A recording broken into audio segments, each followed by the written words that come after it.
great to start another week with all of you at home. We do begin tonight with the horrific images after a massive and deadly tornado outbreak and damaging storms that swept across this country. At least 40 confirmed tornadoes in 12 states, the death toll rising. At least 42 people have died. 2 EF4 tornadoes striking Arkansas. This one striking Jackson County with 190-mile-an-hour winds. The moment a tornado tore through Tylertown, Mississippi, ripping off tree branches, filling the air with debris. Drone video showing the devastation after multiple twisters in the area. Structures turned to splinters, trees, nothing but sticks tonight. In Plantersville, Alabama, 2 men right there standing on the roof of a home that collapsed. And in Talladega County, Alabama, an EF2 tornado with winds 120 miles per hour, hurling this empty school bus on top of a high school gym. And now new evacuations in Oklahoma at this hour, where wind-driven wildfires have now killed at least 4 people and damaged hundreds of homes. Tonight, there's now a new cross-country storm barreling east, bringing damaging winds yet again, and an extreme fire danger at this hour. Ginger Z standing by with the forecast, and Victor Akendo in the storm zone tonight, leading us off. Tonight, new images of the massive tornado that devastated Jackson County, Arkansas. Oh my God. The EF4 with 190-mile-an-hour winds. Just one of dozens reported during a violent tornado outbreak across the heartland. Southwest of Hattiesburg in Tylertown, Mississippi, DJ Lane recording this incredible scene as a tornado destroyed his neighborhood. We watched it with him today. How scary was that moment? That was one of the most scariest moments of my life, right there. The devastation from multiple tornadoes in the area goes on for miles. This RV resort leveled. In Plantersville, Alabama, north of Selma, lives turned upside down by an EF3 tornado. To be honest, you wouldn't think just a wind and tornadoes would do this much devastation.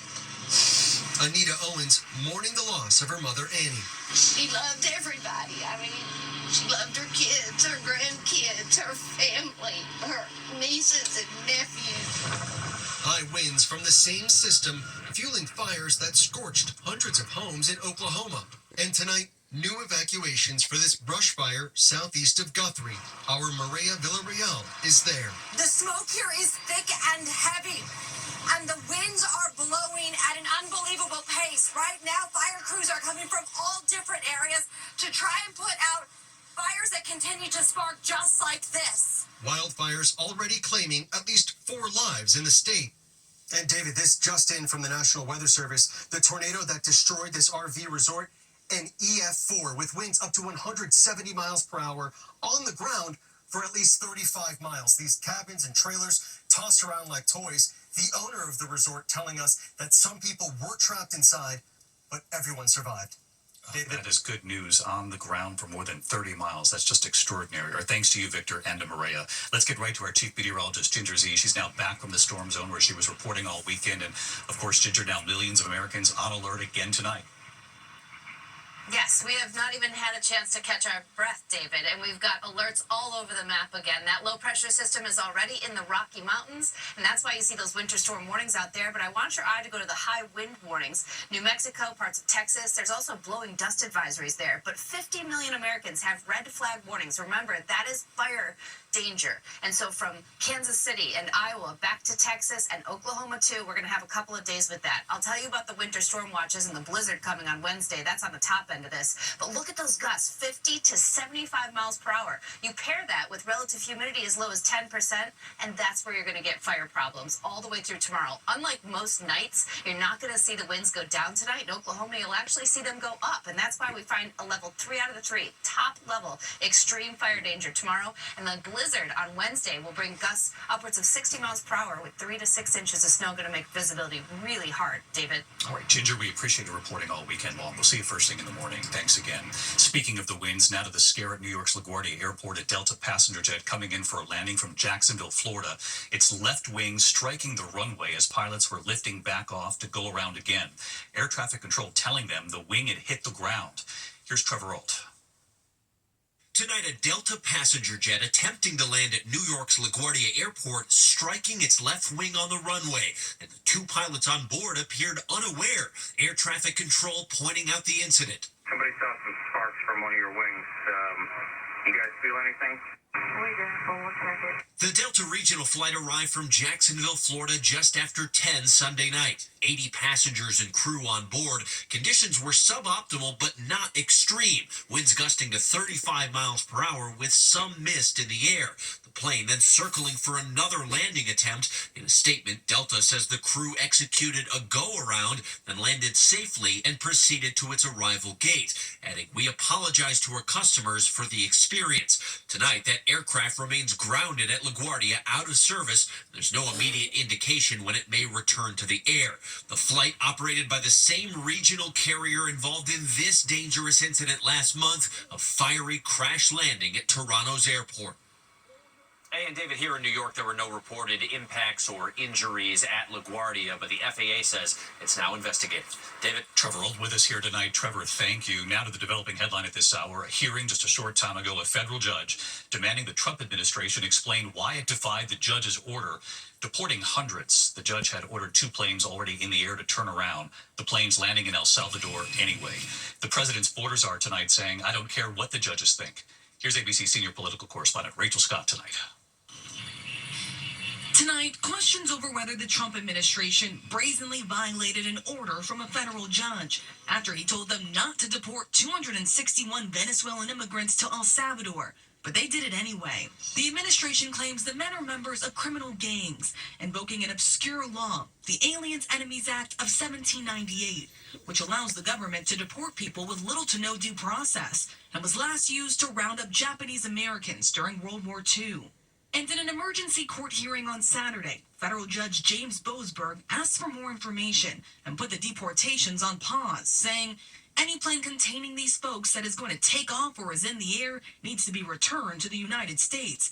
This is something that you need to make sure is complied with immediately. But by then, 2 planes were already in the air, and they did not turn around. Administration officials claiming those planes had already crossed into international waters. The president of El Salvador, a Trump ally, posting on X, "Oopsie, too late."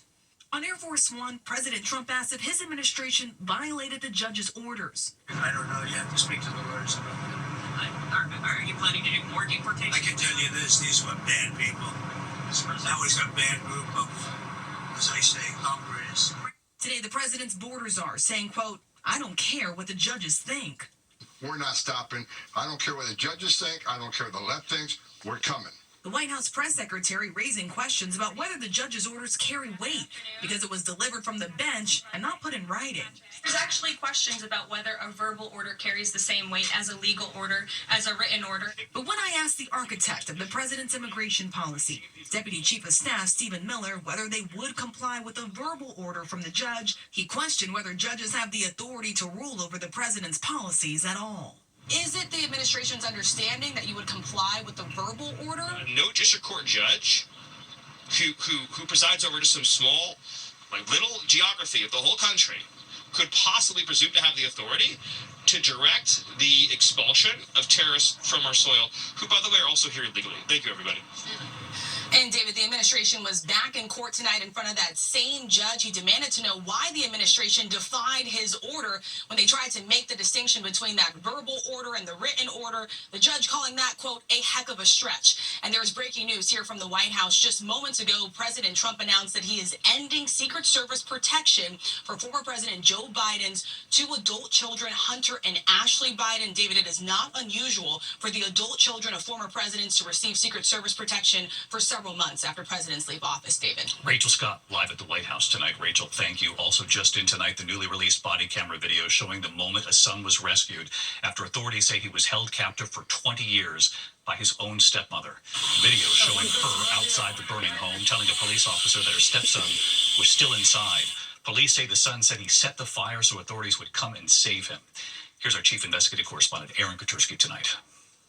Tonight, the Connecticut woman who allegedly held her stepson captive for more than 20 years is seen on newly released body camera video. Moments after the 32-year-old set fire to their house, authorities say so they would come and save him. Who else is in the house? Who else is in here? My stepson is in here. The stepmom, Kimberly Sullivan, had placed a frantic call to 911.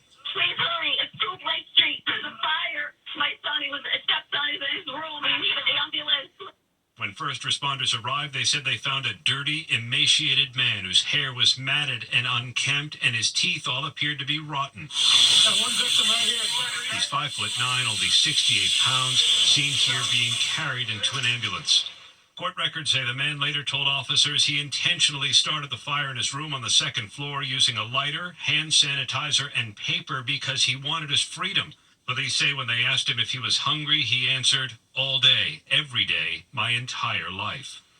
Tonight, David, Kimberly Sullivan is free on bail. She's charged with assault, kidnapping, and unlawful restraint, all of which she denies. David? Aaron Katersky with us tonight. Aaron, thank you. New developments here this evening. Next phone call between President Trump and Vladimir Putin. It is now set for tomorrow.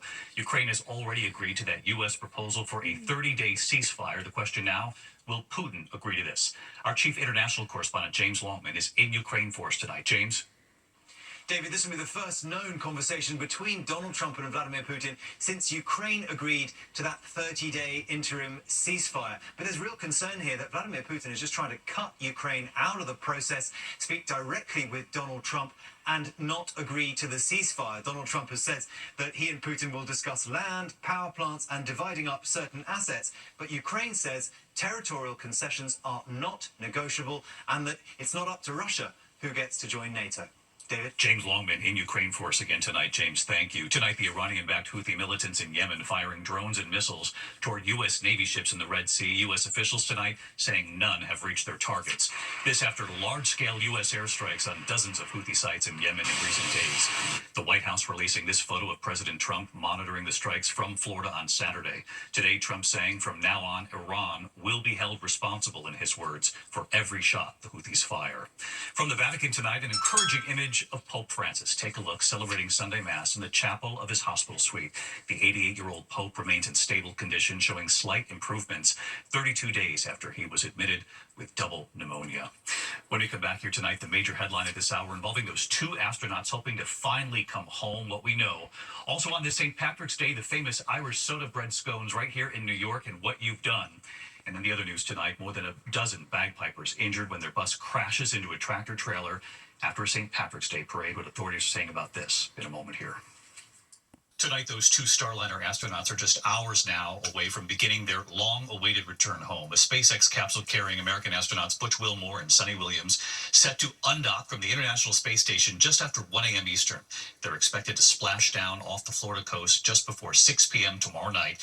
They were supposed to serve that 8-day mission in space. They've been in space for nearly 10 months now. Let's hope this all goes as planned. More than a dozen people injured when a bus carrying a bagpipe group crashed into a truck in Lackawanna County, Pennsylvania. The bus returning from a St. Patrick's Day parade. Authorities say the bus driver veered off the road, landing in the back of the truck. The victims are expected to make full recoveries. When we come back here tonight, remembering a well-known singer and the song that helped make him famous. To the index of other news tonight, beginning this fall, Harvard says it will offer free tuition for students from families earning $200,000 or less per year. The school will be offering free tuition and housing, food, and insurance for students from families earning less than $100,000 a year. We do have a passing to note tonight. Jesse Colin Young, lead singer of the Youngbloods, has died.